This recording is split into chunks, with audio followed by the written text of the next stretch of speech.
very quick repair tip for these cheap Christmas lights that you can buy from absolutely anywhere. Now this is a friend's set, and they were suddenly dead.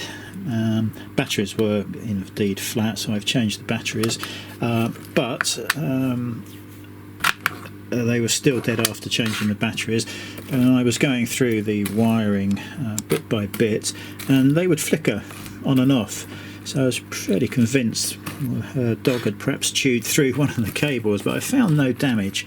But when I got right to the last in the chain, they came on, and if you look, I don't know whether I can focus on this or not,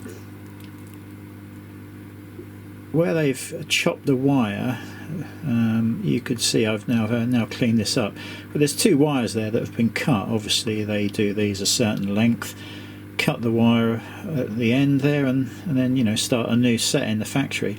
But instead of snipping cleanly through those two wires you can see there, they'd actually left some of the copper strands exposed, and they were just touching and shorting the set out. So I've just trimmed those up so there's no wires showing, and they are now absolutely fine again. So yeah, just a quick tip: if you've got Christmas trees, it will apply to any of these cheap sets. Just go to the end one, just make sure there's no bare wires shorting them out if they should stop working.